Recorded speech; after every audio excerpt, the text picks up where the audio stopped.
Bismillahirrahmanirrahim. Alhamdulillah wassalatu wassalamu ala Rasulillah wa ala alihi wa sahbihi wa mawalah amma ba'd. Ayuhal ikhwah, pada kesempatan kali ini materi kita akan berbicara tentang zakat al-kharij minal ard. Zakat dari barang-barang yang diambil dari tanah. Dalam hal ini ada beberapa kondisi yang mewajibkan seseorang untuk menunaikan zakat. Yang pertama adalah ketika seseorang memiliki tanah, memiliki ladang, memiliki sawah, atau yang semisalnya. Nah, dalam kondisi ini seseorang akan diwajibkan zakat pada al-hubub wa thimar, yakni tanaman berupa biji-bijian atau buah-buahan yang ia panen dari tanahnya tersebut. Nah, hal ini sesuai dengan firman Allah Subhanahu wa taala di dalam Al-Qur'an, Ya ayyuhalladzina amanu anfiqu min tayyibati ma kasabtum wa mimma akhrajna lakum minal ard. Wahai orang-orang yang beriman, infakkanlah apa-apa yang baik dari apa yang telah kalian usahakan. Wa mimma akhrajna lakum minal ard, dan dari apa-apa yang telah kami keluarkan untuk kalian dari bumi ini. Maka ini sebagai dalil wajibnya seseorang untuk mengeluarkan zakat pada hasil panennya. Namun yang perlu kita perhatikan di sini adalah tidak semua hasil panen itu wajib dizakatkan. Namun ada beberapa syarat yang harus terpenuhi sehingga dia wajib zakat. Syarat yang pertama adalah an yakuna makilan, yakni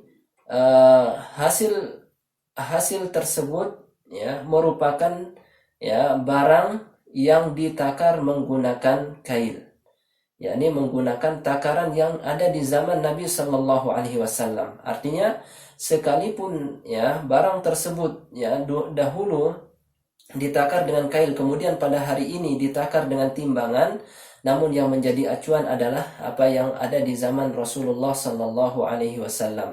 Sebagai contoh misalnya al-hintah, yakni gandum.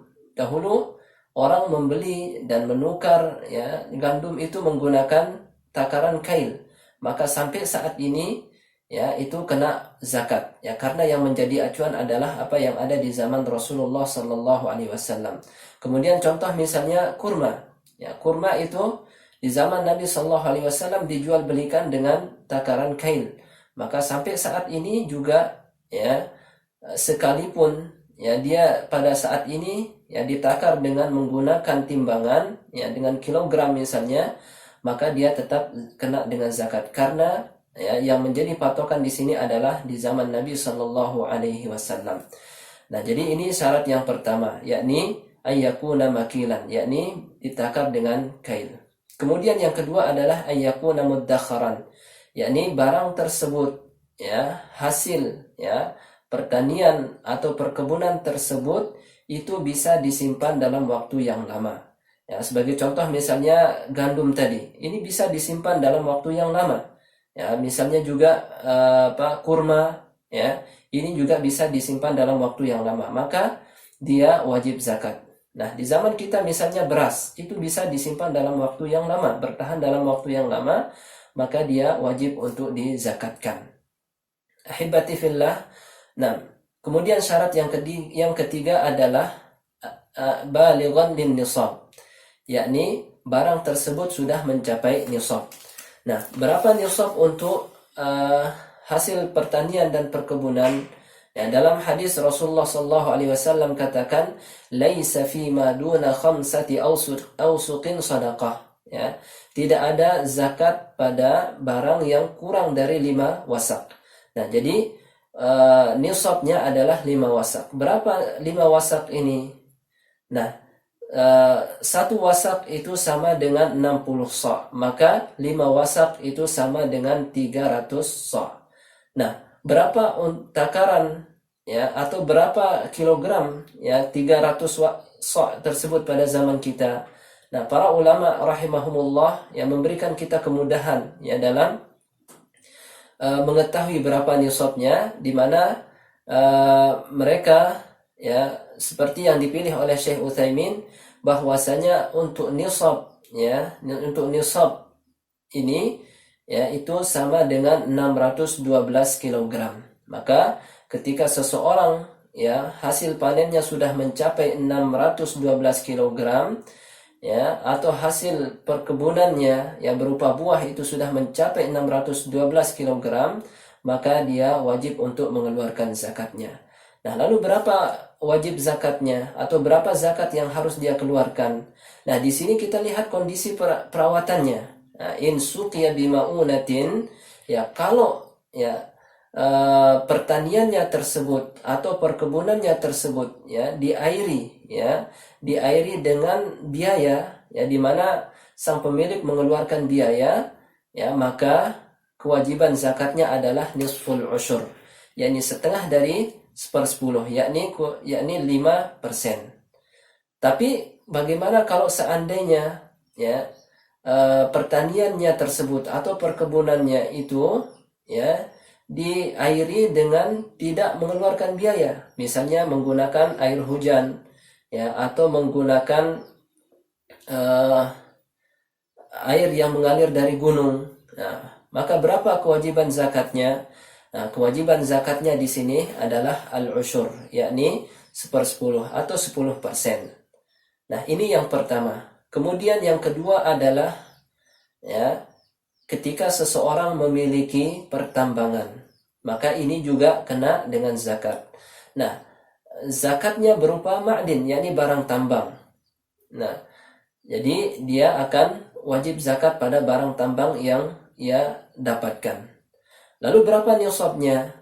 Nah, dalam hal ini ya kita lihat kondisi pertambangannya. Kalau yang ia tambang itu adalah emas dan perak, maka nisabnya sama dengan pembahasan kita sebelumnya, yakni tentang zakat emas dan perak, yakni untuk emas 85 gram, untuk perak itu sama dengan 595 gram. Lalu bagaimana kalau seandainya yang ditambang itu berupa besi misalnya, atau berupa minyak tanah, ya atau berupa yang lainnya, maka nisabnya itu adalah qimatu nisabi ahadin naqdain, yakni nisabnya adalah nilai dari salah satu ya nisab emas dan perak.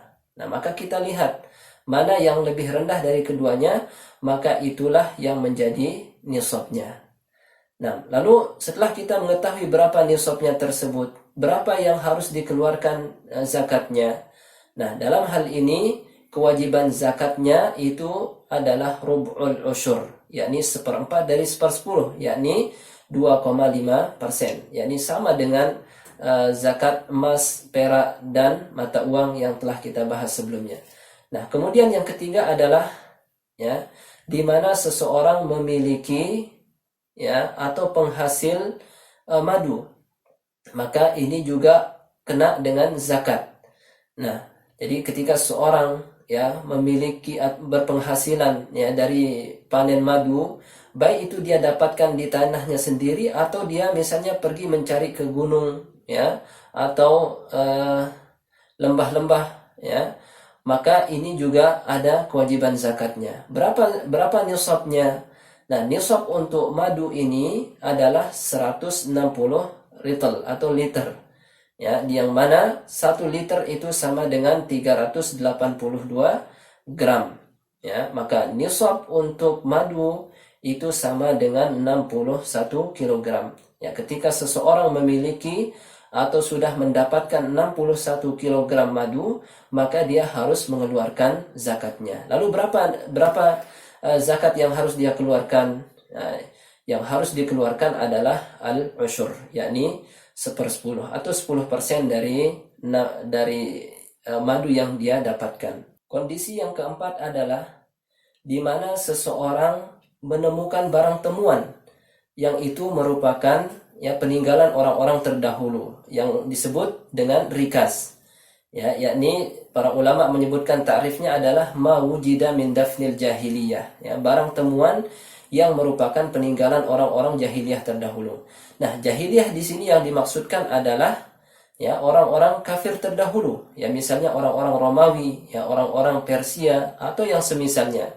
Atau rikas ini lebih dikenal ya, atau yang sering disebut saat ini dengan sebutan harta karun. Nah, ketika orang mendapatkan ya harta karun ini, ya maka dia dikenakan dengan zakat.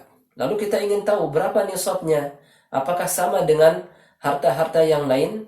Nah, untuk rikas ini ya itu tidak memiliki nisab. Artinya berapapun yang ia dapatkan, maka dia harus mengeluarkan zakatnya. Lalu berapa zakat yang harus dikeluarkan ketika seorang mendapatkan rikas ini atau harta karun ini?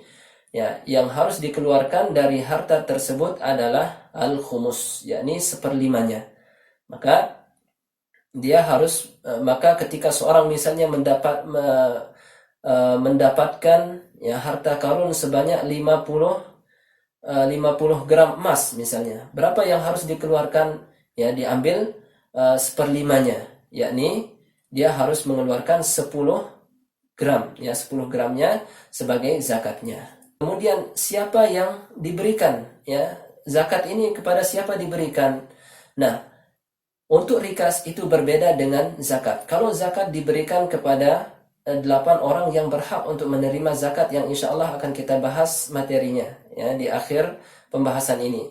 Namun untuk rikas ini ya berbeda dengan zakat ya, di mana pemberian ya atau penyaluran ya zakat rikas ini sama dengan penyaluran al-fai,